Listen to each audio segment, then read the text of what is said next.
दोस्तों नमस्कार। आज मैं इंजीनियर कौशल किशोर सिंह आप लोगों के अपने चैनल सनातन सभ्यता से उमा महेश्वर वास्तु केंद्र की तरफ से आप लोगों के सामने मैं उपस्थित हुआ हूं। जैसा हम लोगों का प्रोग्राम था कि दुर्गा सप्तशती के हर चरित्र का और हर अध्याय का पाठ संस्कृत और हिंदी में करके मैं आप लोगों के सामने प्रस्तुत करूंगा। ये मेरा कमिटमेंट था और मैं कर भी रहा हूं। अभी तक मैं दुर्गा सप्तश्लोकी का पाठ कर आप लोगों के सामने प्रस्तुत किया हूं। दुर्गा अष्टोत्तर शतनाम का पाठ आप लोगों के सामने प्रस्तुत किया हूं।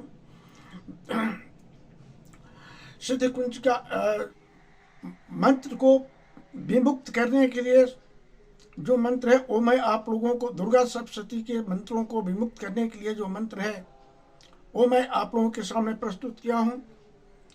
कवच का पाठ प्रस्तुत कर दिया हूं। अर्गला का पाठ प्रस्तुत कर दिया हूं और किलक का पाठ प्रस्तुत कर दिया हूं। प्रथम चरित्र का भी पाठ आप लोगों के सामने प्रस्तुत कर दिया हूं। आज मैं द्वितीय चरित्र का पाठ हिंदी और संस्कृत दोनों में आप लोगों के सामने प्रस्तुत करूंगा। दोस्तों, ये दुर्गा चरित्र जो दुर्गा सप्तशती के चरित्रों का और अध्यायों का पाठ करने का एकमात्र मकसद है हमारे धर्म, हमारे सनातन सभ्यता के, सनातन धर्म के असलियत को अपने जनमानस और सनातनियों के सामने प्रस्तुत करना है। अब हर चरित्र के पाठ के बाद उसका थोड़ा विश्लेषण भी आपको दिया जाएगा। इस संबंध में मैं आप लोगों को आज बता दूं कि प्रथम चरित्र का पाठ किया गया, उसका विश्लेषण नहीं दिया गया है, उसकी व्याख्या नहीं दी गई है, मैं अभी दे रहा हूं। प्रथम चरित्र में भगवान विष्णु जब क्षीर सागर में शेषनाग की शैया लगाकर जोग निद्रा से सो रहे थे, निद्रा की देवी माता जोग निद्रा उनको अपने अंक में सुख की निद्रा दे रही थी। उस समय उनके कान के मैल से दो असुर प्रकट हुए जिनका नाम हुआ मधु और कैटभ। ये मधु कैटभ उसी समय भगवान विष्णु के कमल से, भगवान विष्णु के नाभि से कमल उत्पन्न हुआ और उस कमल से के पत्ते पर भगवान श्री ब्रह्मा जी का प्रादुर्भाव हुआ। अब ब्रह्मा जी को मारने के लिए भगवान विष्णु के कान के मैल से जो दो असुर प्रकट हुए थे, जो राक्षस प्रदेश थे, उनका नाम था मधु और कैटभ। वो लोग ब्रह्मा जी को मारने के लिए उद्यत हो गए और उनके पास समीप आ गए। तो ब्रह्मा जी ने क्या किया? देवी का स्तवन किया। भगवान विष्णु सो रहे थे, जगा नहीं पाए, तो भगवान विष्णु को जोग निद्रा से जगाने के लिए उन्होंने देवी का स्तवन किया, माता शक्ति की आराधना की, उनको उनकी प्रार्थना की। माता शक्ति आई और भगवान विष्णु के नेत्रों से अपनी शक्ति वापस ले ली, तो भगवान विष्णु जग गए। भगवान विष्णु जगने के बाद जब उन दैत्यों को देखे जो कि ब्रह्मा जी को मारने के लिए उद्यत हो रहे थे, उसी समय ब्रह्मा जी ने भगवान विष्णु से प्रार्थना की अपने जीवन रक्षा के लिए, और भगवान विष्णु उन दैत्यों से युद्ध किए।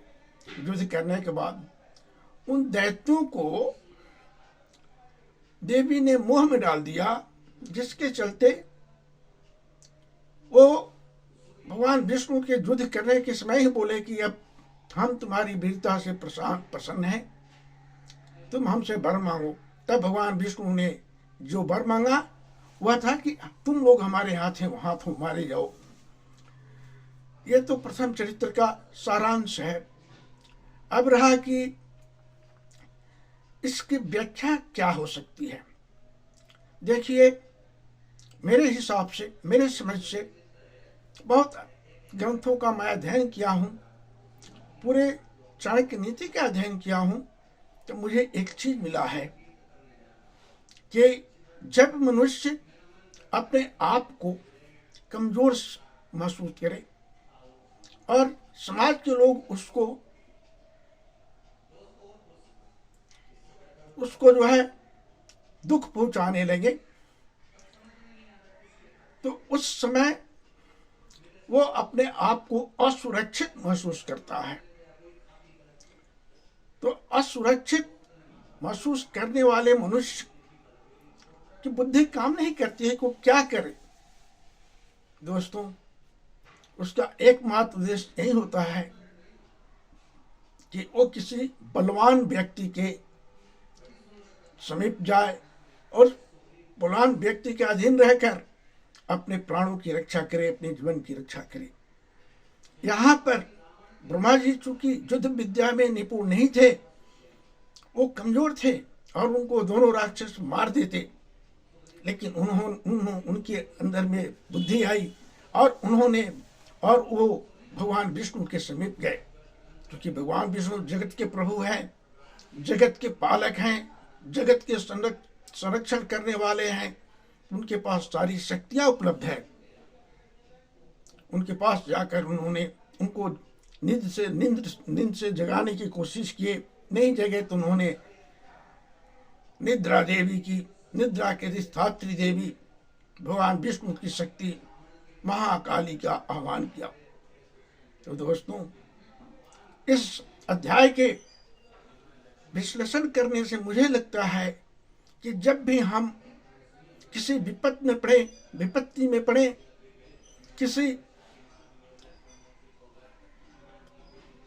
बुरे मनुष्य के द्वारा, किसी चोर डकैत के द्वारा हमको सताया जा रहा हो, या हमारे जीवन की रक्षा, मैं अपने जीवन की रक्षा करने में हम लोग सक्षम नहीं हो, उस समय हमें अपने बलवान व्यक्ति के समक्ष जाना चाहिए, या अगर कोई बलवान व्यक्ति भी हमारी सहायता नहीं करता है तो उस समय भगवान विष्णु की अधिष्ठात्री देवी माता महाकाली की उपासना को याद करना चाहिए। वो जरूर आएंगी और आपकी सुरक्षा करेंगी। मुझे याद है, आज से करीब 20 साल पहले हमने एक कहानी पढ़ा था, चूंकि सच्ची कहानियां नामक पत्रिका में वो निकला था कि अंग्रेज, कोई बहुत बड़ा अंग्रेज का सिपाही था, ऑफिसर था, जब वो सेकेंड वर्ल्ड वॉर के समय लड़ाई करने के लिए जाने लगा, तो उसकी माँ ने कही कि देखो बेटा, जब तुम्हारे सामने सारी विपत्तियां आ जाए, तुम्हारा जीवन बचना मुश्किल हो, कोई तुम्हारे पास तुमको सहायता करने के लिए उपलब्ध नहीं हो, तब तुम सिर्फ ईश्वर को याद करना और ईश्वर ही तुम्हारे जीवन की रक्षा करेंगे। दोस्तों, वो सिपाही अपने दल के साथ लड़ते हुए कहीं दूर जंगल में चला गया और वो बाकी उसके साथी जो थे वो अलग अलग हो गए और वो भी अपना रास्ता भटक गया। रास्ता भटकने के बाद वो बैठा था, बैठे बैठे सो गया। तब फिर जब उसका नींद टूटा तो देखा कि जापानी सैनिकों का आवाज उसके आसपास सुनाई पड़ने लगा। अब वो समझ गया कि मेरे जीवन का अंत नजदीक है। उसने जो है यही नहीं समझ रहा था कि किधर से भाग के अपना जीवन बताए, किधर चले जाए, क्योंकि उसको डायरेक्शन, दिशा का ज्ञान समाप्त हो चुका था। तो वो जो है वहीं पर बैठकर भगवान का, ईश्वर को याद करने लगा। तो उस बियावान जंगल में जहां कोई पशु पक्षी नहीं थे, कोई जानवर नहीं थे, तो वहां पर उसको एक आवाज सुनाई पड़ा, पक्षी का आवाज सुनाई पड़ा। जब और ऊपर के पेड़ की तरफ देखा तो एक पक्षी, वो पक्षी उड़ते हुए किसी एक दिशा की तरफ भागी चली गई। अब वो सोचने लगा कि इसका मतलब क्या हुआ। वो अपने माँ के बात को याद किया और उसे विश्वास हो गया कि ये पक्षी ये ईश्वर है, ये परमात्मा है, ये भगवान है, ये हमको दिशा का ज्ञान दे रहे हैं। हम इसी दिशा में भाग करके अपने जा करके अपने जीवन की रक्षा कर सकते हैं। और वो सिपाही उसी दिशा में भाग के गया। कुछ देर चलने के बाद, करीब 10 या 12 घंटा लिखा है उसमें कि 10 या 12 घंटा चलने के बाद उसको ब्रिटिश फौज का कैंप मिला, जहां जाकर के अपना भूख प्यास मिटाया, अपने जीवन की रक्षा किया। तो दोस्तों, ये कहानी कहने का मतलब ये है, मुझे जो याद आता है, मैं जो पढ़ा हूँ, मैं अपने जीवन में उसका उपयोग करने की कोशिश करता हूँ और अपने दोस्तों को भी बताता हूँ ताकि उसका जो अपने जीवन में कोशिश करें। तो दोस्तों, प्रथम अध्याय का यही मकसद है कि जब हमारा जीवन किसी आपत्ति विपत्ति में पड़ जाए, जब हमें जीवन की रक्षा करने के सारे रास्ते हमारे बंद हो जाए, हम अपने आप को सुरक्षित महसूस नहीं करें, उस समय सिर्फ और सिर्फ पहला स्टेप है कि किसी बलवान व्यक्ति के अंदर संरक्षण में जाए, जैसे ब्रह्मा जी भगवान विष्णु के संरक्षण में गए।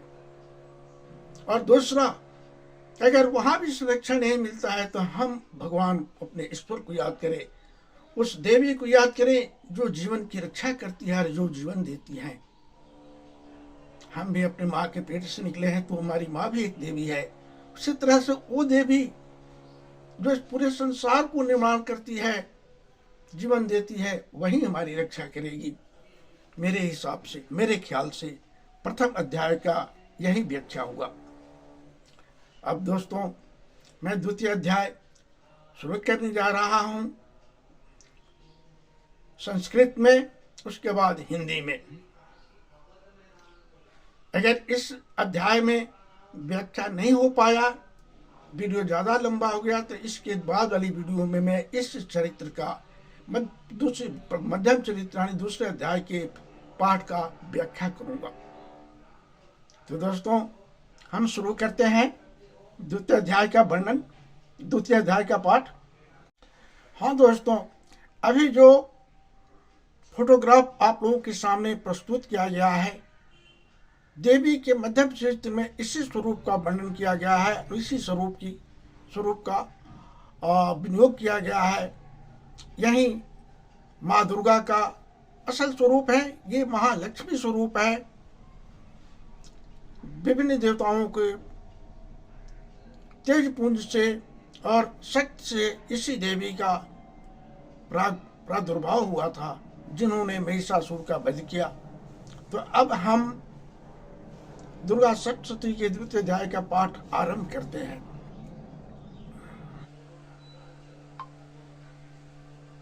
सप्तशती द्वितीयो अध्यायः विनियोगः। ओम मध्यम चरित्रस्य विष्णुर्षिः महालक्ष्मीर्देवता पुष्णिक छन्दः शाकम्भरी शक्तिः दुर्गा बीजं वायुस्तत्त्वं यजुर्वेदः स्वरूपं श्रीमहालक्ष्मी प्रीत्यर्थं मध्यम चरित्र जपे विनियोगः। ध्यानम् ओम अक्षस्त्रकपर्शुं गदेषु कुलिशं पद्मं धनुष्कुण्डिकां दण्डं शक्तिमसिं च चर्मजलजं घण्टासुराभाजनम् शूलं पाशसुदर्शने च ददतिं हस्तैः प्रसन्नाननां शिवे शरीरमर्दिनी महालक्ष्मी सरोजे स्थिताम्। शुराभाजनं शूलं पाशसुदर्शने च दधतीं हस्तैः प्रसन्नाननां सेवे शैर्भमर्दिनीमिह महालक्ष्मीं सरोजस्थिताम्। ॐ ह्रीं ऋषिरुवाच देवासुरं भूद्युद्धं ऊर्ध्वमब्धशतं पुरा महिषेसुराणामधिपे देवानां च पुरन्दरे तत्रासुरैर्महावीर्यैर्देवसैन्यं पराजितं जित्वा च सकलान् देवान् इन्द्रो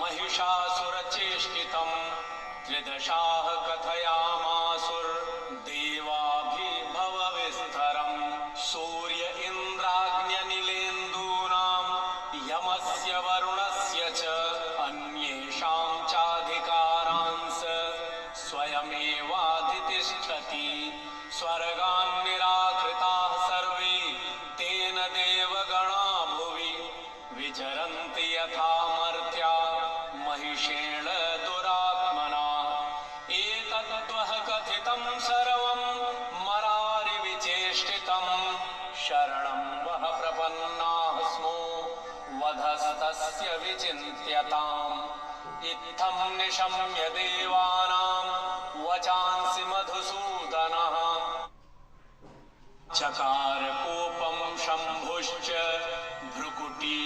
भ्रुकुटीकुटिलाननौ ततोऽतिकोपपूर्णस्य चक्रिणो वदनात् ततः निश्चक्राम महत्तेजो ब्रह्मणः शङ्करस्य च अन्येषां चैव देवानां शक्रादीनां शरीरतः निर्गतं सुमहत्तेजस्तच्चैक्यं समगच्छत् अतीव तेजसः कूटं ज्वलन्तमिव पर्वतं ददृशुस्ते सुरास्तत्र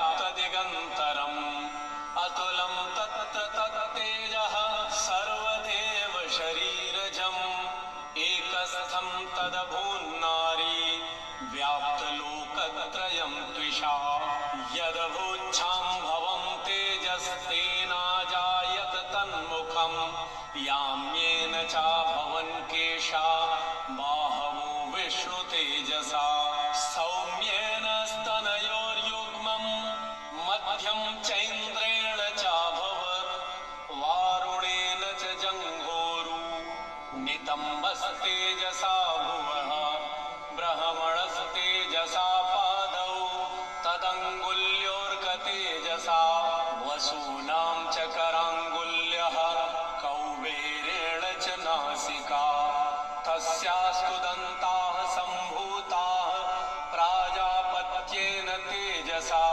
नयनत्रितयं जज्ञे तथा पावक तेजसा भ्रुवौ च सन्ध्ययोस्तेजः श्रमणावनिलयस्य च अन्येषां चैव देवानां सम्भवस्तेजसां शिवा ततः समस्तदेवानां तेजोराशिसमुद्भवां तां विलोक्य मुदं प्रापो रमरा महिषार्दिताः शूलं शूलाद्विनिष्कृष्य ददौ तस्यै पिनाग्ध्रिक चक्रं च दत्तवान् कृष्णः समुत्पाद्य स्वचक्रतः शङ्खं च वरुणः शक्तिं ददौ तस्यै हुताशनः मारुतो दत्तवान् शापं बाणपूर्णे तथेषुधि वज्रमिन्द्रः समुत्पाद्य कुलिशादमराधिपः ददौ तस्यै सहस्राक्षो घण्टामैरावताद्गजात् कालदण्डाद्यमोदण्डं पाशं चाम्बुपतिर्ददौ प्रजापतिश्चाक्षमालां ददौ ब्रह्माकमण्डलुं समस्तरोमकूपेषु निजरश्मीन् दिवाकरः कालश्च दत्तवान् खड्गम् I work 10 hours a day and I have a family. Even though I know PMP is good for me, तस्याश्चर्म च निर्मलं क्षीरोदश्चामलं हारम् अजरे च तथाम्बरे चूडामणिं तथा दिव्यं कुण्डले कटकानि च अर्धचन्द्रं तथा शुभ्रं केयूरान् सर्वबाहुषु नूपुरौ विमलौ तद्वद् ग्रैवेयकमनुत्तमम् अङ्गुलीयकरत्नानि समस्तास्वङ्गुलीषु च विश्वकर्मा ददौ तस्यै परशुं चातिनिर्मलम् अस्त्राण्यनेकरूपाणि तथा भेद्यं च दंशनम् अम्लान पङ्कजां मालां शिरस्युरसि चापराम् अददज्जलधिस्तस्यै पङ्कजं चातिशोभनम्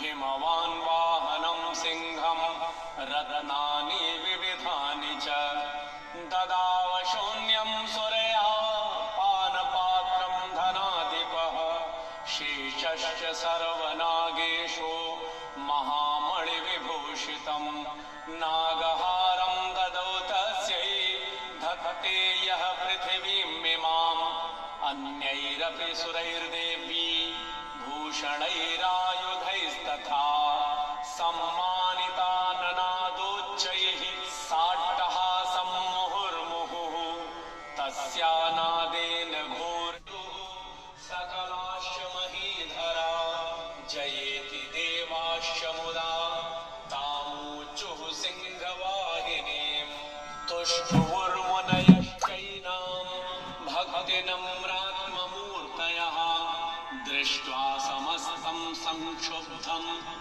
त्रैलोक्यममरारयः सन्नद्धाखिलसैन्यास्ते समुत्तस्थुरुदायुधाः आह किमेतदिति क्रोधा दाभास्य महिषासुरः अभ्यधावत तं शब्दं शेषैरसुरैर्वृतः स ददर्श ततो देवीं व्याप्तलोकत्रयां त्विषा पादाक्रान्त्या नतभुवं किरीटोल्लिखिताम्बरां क्षोभिताशेषपातालां धनुर्ज्ञानिः स्वनेन ताम् दिशो भुजसहस्रेण समन्ताद्व्याप्य संस्थितां ततः प्रववृते युद्धं तया देव्यासुरद्विषां शस्त्रास्त्रैर्बहुधा मुक्तैरदीपितदिगन्तरं महिषासुरसेनानीषि चक्षुराख्यो महासुरः युयुधे चामरश्चान्यैश्चतुरङ्गबलान्वितः रथानामयुतैः षड्भिरुदग्राख्यो महासुरः अयोध्यतायुतानां च सहस्रेण महाहनुः पञ्चाशद्भिश्च नियुतैः असिलोमा महासुरः अयुतानां शतैः षड्भिर्बाष्कलो युयुधे रणे गजवाजिसहस्रौघैः अनेकैः परिवारितः वृतो रथानां कोट्या च विडालाख्यो युतानां च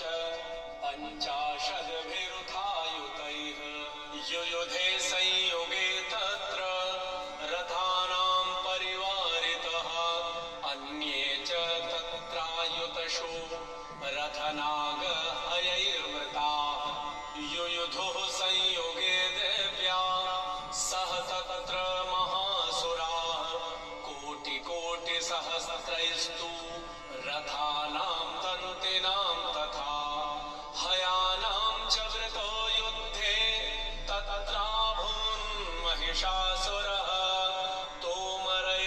तोमरैर्भिन्दिपालैश्च शक्तिभिर्मुसलैस्तथा युयुधुः संयुगे देव्या खड्गैः परशुपट्टिशैः केचिच्च चिक्षिपुः शक्तिः केचित् पाशांस्तथा परे देवीं खड्गप्रहारैस्तु ते तां हन्तुं प्रचक्रमुः सापि देवी ततस्तानि शस्त्राण्यस्त्राणि चण्डिका लीलयैव प्रचिच्छेद निजशस्त्रास्त्रवर्षिणी अनायस्तानना देवी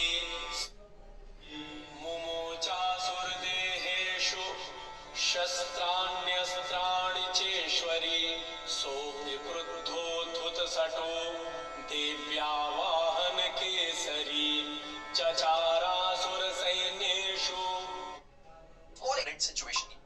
वनेष्विष हुताशनः निःश्वासान् मुमुचे यांश्च ह्यमानारणेऽम्बिका त एव सत्यः सम्भूता गणाः शतसहस्रशः युयुधुस्ते परशुभिर्भिन्दिपालासि पट्टिशैः नाशयन्तो सुरगणान् देवी शक्त्युपबृंहिताः अवादयन्त पट्हान् गणाः शङ्खास्तथा परे मृदङ्गाश्च तथैवान्ये तस्मिन् युद्धमहोत्सवे ततो देवी त्रिशूलेन गदया शक्तिवृष्टिभिः खड्गादिभिश्च शतशू निजघान् महासुरान् पातयामास चैवान्यान् घण्टास्वनविमोहितान् असुरान् भुवि पाशेन बद्ध्वा चान्यान् कर्षयत् केचिद्विधा कृतास्तीक्ष्णैः खड्गपातैस्तथा परे विपोथिता निपातेन गदया भुवि शेरते वेमुश्च केचिद्रुधिरम् मुसलेन वृषं हताः केचिन्नीपतिता भूमौ भिन्नाः शूलेन वक्षसि निरन्तराः शरौघेण कृताः केचित् तृणाजिरे श्येनानुकारिणः प्राणान् मुमुचुस्त्रिदशार्दनाः केषाञ्चित् बाहवश्छिन्नाश्छिन्नग्रीवास्तथा परे शिरांशिपेतुरन्येषाम् अन्ये मध्ये विदारिताः विच्छिन्नजङ्घास्त्वपरे पेतुरुर्व्यां महासुराः एकबाहवक्षिचरणाः केचिद्देव्या द्विधा कृताः छिन्नेऽपि चान्ये शिरसि पतिताः पुनरुत्थिताः कबन्धायुयुधुर्देव्या गृहीत परमायुधा न नृतुश्चापरे तत्र युद्धे तुर्यलयाश्रिताः कबन्धाश्चिन्न शिरसः खड्गशस्त्रिष्टिपाणयः तिष्ठ तिष्ठेति भाषन्तु देवी मन्ये महासुराः पातितैरथनागाश्वैर्सुरैश्च वसुन्धरा अगम्या सा भवत्तत्र यत्राभूत्स महारणः शोणितौघा महानद्यः सद्यस्तत्र प्रसुस्रुवुः मध्ये चासुरसैन्यस्य वारणासुरवाजिनाम् क्षणेन तन्महासैन्यमसुराणां तथाम्बिका निन्ये क्षयं यथा वह्निस्तृणदारुमहाचयम् स च सिंहो महानागम् उत्सृजन्धुतकेसरः शरीरेभ्यो मरारीणाम् असूनिव विचिन्वति देव्या गणैश्च तैस्तत्र कृतं युद्धं महासुरैः तथैषां तुतुषुर्देवाः पुष्पवृष्टिमुचो दिवि ॐ इति श्रीमार्कण्डेय पुराणे सावर्णिके मन्वन्तरे देवी महात्म्ये महिषासुरसैन्यवधो नाम द्वितीयोऽध्यायः। हाँ दोस्तों, अब संस्कृत का पाठ पूरा हुआ। अब मैं आप लोगों के सामने इसको हिंदी में बता रहा हूँ, हिंदी में इसका उच्चारण कर रहा हूँ। आशा करता हूँ आप लोग इसको पसंद करेंगे। दुर्गा सप्तशती के किसी भी अध्याय का पाठ करने से पहले उसका जो हेडिंग है उसको पढ़ना जरूरी होता है। द्वितीय अध्याय का हेडिंग है, द्वितीय अध्याय का जो शीर्षक है, देवताओं की तेज से देवी का प्रादुर्भाव और महिषासुर की सेना का वध। पाठ करने से पहले विनियोग किया जाता है। विनियोग अगर हिंदी में करते हैं तो भी करना है, संस्कृत में करते हैं तो भी करना है। तो मैं विनियोग हिंदी के उच्चारण के साथ विनियोग कर रहा हूँ। संस्कृत का तो हो गया है, ओम मध्यम चरित्र विष्णुर्षि महालक्ष्मी देवता उष्णिक छंद शाकंभरी शक्ति दुर्गा बीजम वायुस्तत्व जयुर्वेद स्वरूपम महालक्ष्मी पित्यर्थम मध्यम चरित्र जपे विनियोग। विनियोग बोलकर थोड़ा पानी जमीन पर छू देना होता है। अब पाठ करने से पहले इसका ध्यान किया जाता है। माता का ध्यान कैसा है? हाथ में लेकर के ध्यान करते हैं। ओम अक्षस्त्र कपरसुमुदे सुकूल संपद्य मधनु सुकुंडिकाम दंडम शक्ति मसीम चम जलजम घंटा सुरा भाजनम चूलम पास सुदर्शने च दधते नष्टे प्रसन्ना नो नाम शिवे शरीर मर्दिनी महालक्ष्मी सरोज स्थिताम। ये बोल करके अक्षत फूल को जो है माता के सामने रख देते हैं। अब दोस्तों, इसका हिंदी में मैं पढ़ रहा हूं। पहले विनोद के बाद जो ध्यान है उसका हिंदी में बोल रहा हूं। ओम मध्यम चरित्र के विष्णु ऋषि महालक्ष्मी देवता उष्णिक छंद शाकंभरी शक्ति दुर्गा बीज वायु तत्व और आयुर्वेद स्वरूप है। महालक्ष्मी की प्रसन्नता के लिए मध्यम चरित्र में इसका विनियोग है। मैं कमल के आसन पर बैठी हुई प्रसन्न मुख वाली महिषासुर मर्दिनी महालक्ष्मी का भजन करता हूँ, जो अपने हाथों में अक्षमाला, फरसा, गदा, बाण, वज्र, पद्य, धनुष, कुंडिका, दंड, शक्ति, खंडक, ढाल, शंख, घंटा, मधुपात, सूल, पास और चक्र धारण करती है। दोस्तों, इस बारे में मैं बता दूं कि माता के 18 हाथ हैं। 9 हाथ एक तरफ है, 9 हाथ एक तरफ है। इन्हीं अष्टादशभुजी देवी ने दुर्गा का रूप है, देवी का दुर्गा का रूप है। और इन्हीं देवी ने एक महिषासुर का वध किया था। उसके सारे सैनिकों को समाप्त करने के बाद माता दुर्गा का ये स्वरूप बड़ी ही शक्तिशाली है। अब आप लोगों को मैं बता दूं कि मध्यम चरित्र के माता दुर्गा के इस स्वरूप की पूजा करने से आपको कितनी देवियों का पूजा का फल मिलता है। हाँ दोस्तों, द्वितीय चरित्र के पूजा का पाठ करने से किन किन देवियों का पाठ पूजा का फल मिलता है? पहला लक्ष्मी, दूसरा ललिता, तीसरा काली, चौथा दुर्गा, पांचवा गायत्री, छठा अरुधंती और सातवां सरस्वती। यानी इतनी देवियों के धाम अगर दुर्गा सप्तशती के द्वितीय चरित्र का पाठ माँ दुर्गा की पूजा करके पाठ करते हैं तो इतनी देवियों के पूजा का फल हमें मिलता है, यानी 7 देवियों का। इसी तरह से हर चरित्र में 7 देवियों की ही उपासना की गई, 7 देवियों की। 13 चरित्र है। तो अब सब चरित्रों के लिए जो है 360 शक्तियों की का हमें पूजा होता है और हमें 360 शक्तियों के श्री यंत्र का पूजा का फल मुझे मिलता है। इसलिए दोस्तों, माँ दुर्गा के पूजा का फल जरूर प्राप्त करें। माँ दुर्गा जीवन के हर समस्याओं से निजात देती है, छुटकारा देती है, उपाय बताती हैं। तो आइए अब हम इसको हिंदी में पढ़ें। ऋषि कहते हैं, पूर्व काल में देवताओं और असुरों में पूरे 100 वर्षों तक घोर संग्राम हुआ।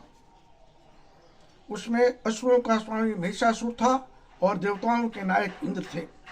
उस युद्ध में देवताओं की सेना महाबली असुरों से परास्त हो गई। संपूर्ण देवताओं को जीतकर महिषासुर इंद्र बन बैठा।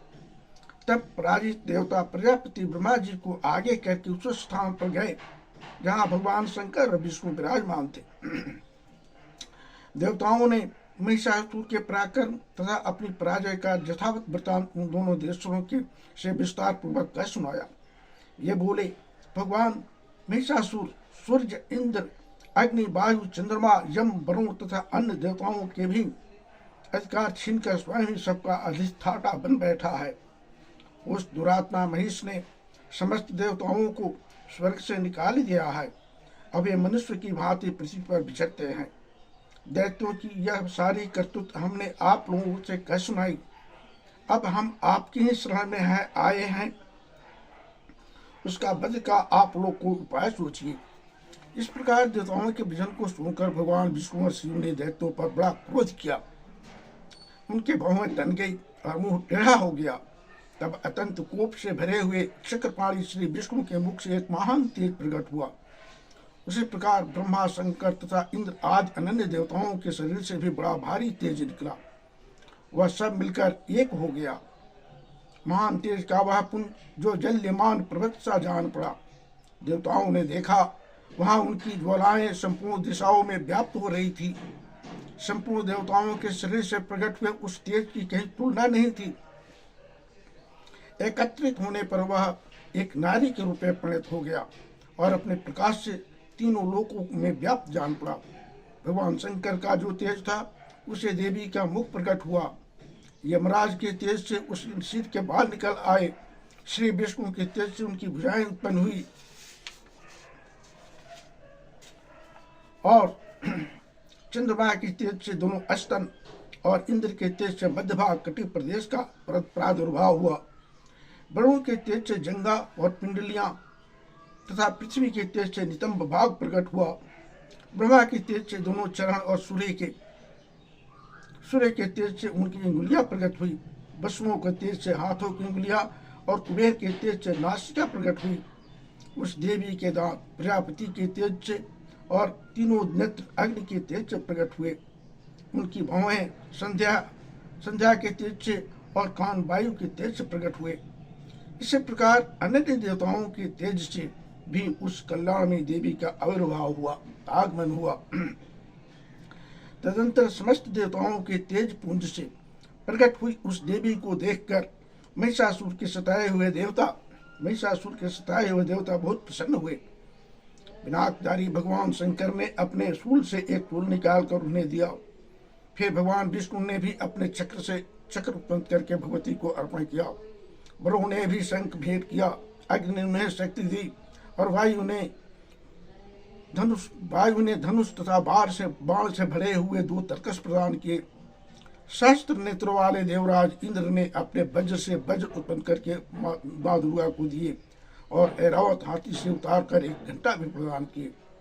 यमराज ने कालदंड से दंड, वरुण ने पास, प्रजापति ने स्फटिकाक्ष की माला तथा ब्रह्मा जी ने कमंडलू भेंट किए। सूर्य ने देवी के समस्त रोमकूप में अपनी किरणों का तेज भर दिया। काल ने उन्हें चमचमाती हुई ढाल और तलवार दी। श्री क्षीर समुद्र ने उज्ज्वल हार तथा कभी नहीं जीर्ण होने वाला 2 दिव्य वस्त्र भेंट किए।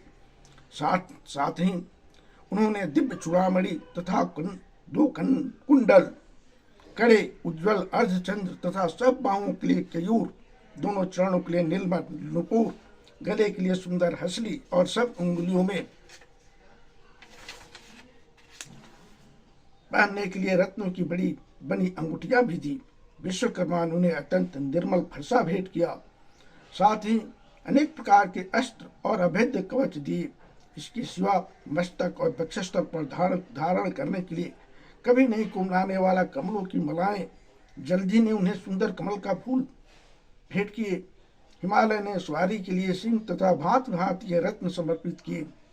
धनाध्यक्ष कुबेर ने मधु से भरा पान पात्र दिया तथा संपूर्ण नागों के राजा शेष जो इस पृथ्वी को धारण करते हैं उन्हें बहुमूल्य मणियों से विभूषित नागहार भेंट किए। इसी प्रकार अन्य देवताओं ने भी आभूषण और अस्त्र शस्त्र देकर देवी का सम्मान किया। तत्पश्चात उन्होंने बारंबार 28 पूर्वक उच्च स्वर में गर्जना की। उनके भयंकर नाद से संपूर्ण आकाश गूंज उठा। देवी का वह अत्यंत उच्च स्वर से किया हुआ संज्ञात कहीं समा न सका। आकाश उनके सामने लघु प्रतीत होने लगा। उससे बड़े जोर की ध्वनि प्रतीत हुई जिससे संपूर्ण विश्व में हलचल मच गई। समुद्र कांप उठे, पृथ्वी डोलने लगी, समस्त पर्वत हिलने लगे। उस समय देवताओं ने अत्यंत प्रसन्नता के साथ सिंहवाहिनी भवानी से कहा, देवी की जय हो, तुम्हारी जय हो। साथ ही महर्षियों ने भक्तिभाव से विनम्र होकर उनका स्मरण किया। संपूर्ण त्रिलोकी को क्षोभग्रस्त दैत्य ने अपनी समस्त सेनाओं को कवच आदि से सुसज्जित कर हाथों में हथियार ले सहसा खड़े हो गए।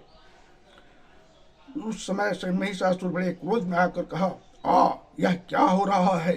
फिर वह संपूर्ण असुरों से घिर कर उस सिंहनाथ को लक्ष्य करके दौड़ा और आगे पहुंचकर उसने देवी को देखा जो अपनी प्रभा से तीनों लोगों को प्रकाशित कर रही थी। उनके चरण के भार से पृथ्वी दबी जा रही थी, माथे के मुकुट से आकाश में रेखा सी खींची जा रही थी तथा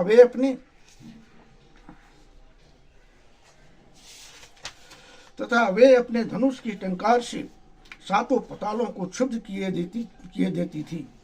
देवी अपनी हजारों भुजाओं से संपूर्ण दिशाओं को आच्छादित करके खड़ी थी। तदंतर उनके साथ दैत्यों का युद्ध छिड़ गया। नाना प्रकार के अस्त्र शस्त्रों के प्रहार से संपूर्ण दिशाएं उद्भासित होने लगी। चिक्षु नामक महान असुर महिषासुर का सेनानायक था, वह देवी के साथ युद्ध करने लगा।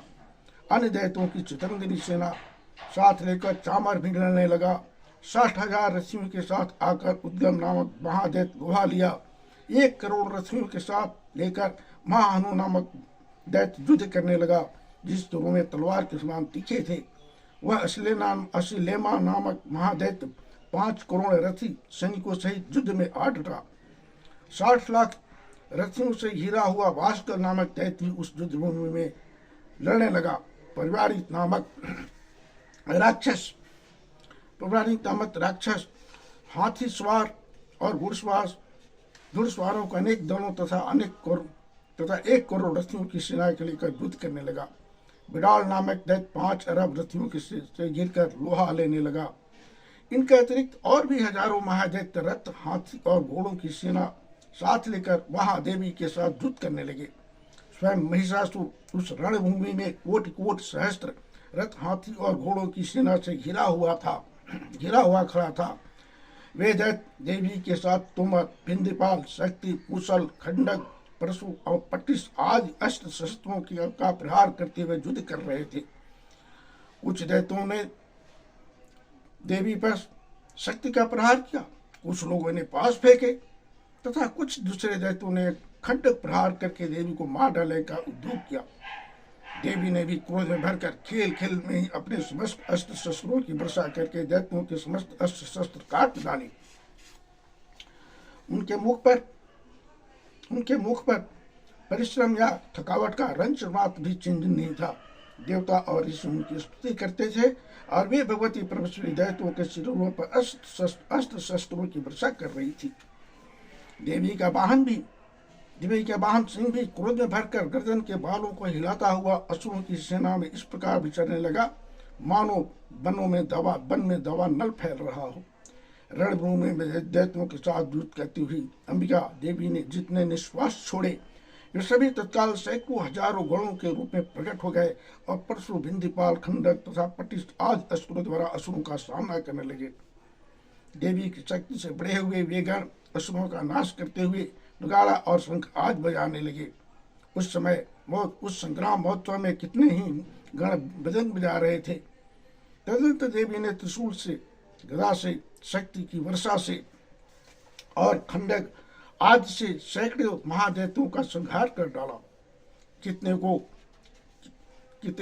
को घंटे की भयंकर नाद से मूर्छित करके मार गिराया। बहुतेरे दैत्यों को पास से बांधकर धरती पर घसीटा। कितने ही दैत्यों को अपनी तीखे तलवार की मार से 2 टुकड़े कर दिए। कितने ही को गदा की चोट से घायल कर धरती पर सुला दिए। कितने ही मुसल की मार से अत्यंत आहत होकर रक्त भमन करने लगे। कुछ दैत्य शूल से छाती फट जाने के कारण पृथ्वी पर ढेर हो गए।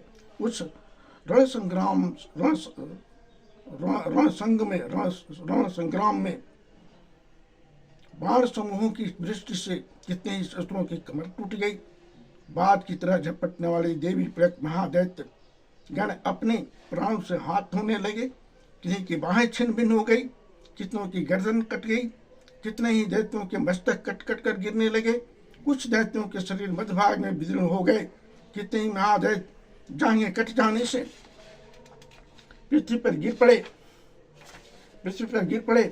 कितने ही दैत्यों को देवी ने एक बाह, एक पैर और एक नेत्रवाल करके 2 टुकड़ों में चीर डाला। कितने ही दैत्य मस्तक कट जाने पर भी गिरकर फिर उठ जाते और केवल धड़ के रूप में अच्छे अच्छे हथियार हाथ में लेकर देवी के साथ युद्ध करने लगते।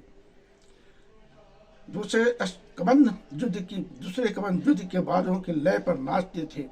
कितने ही बिना सिर के धर हाथ में खंडक शक्ति और बिना सिर के धर हाथों में खंडक शक्ति और रिष्ट लिए दौड़ते थे तथा दूसरे महादेव ठहरो ठहरो यह कहते हुए देवी को युद्ध के लिए ललकारते थे। जहाँ यह घोर संग्राम हुआ था वहाँ की धरती देवी के गिराए हुए रथ हाथी घोड़े और असुरों की लाशों से ऐसे पट गई कि वहाँ चलना फिरना असंभव हो गया। दैत्यों की सेना में हाथी घोड़े और असुरों के शरीर से इतनी अधिक मात्रा में रक्तपात हुआ कि थोड़ी ही देर में वहाँ खून की बड़ी बड़ी नदियां बहने लगी। जगदम्बा ने असुरों की विशाल सेना को क्षण में नष्ट कर दिया।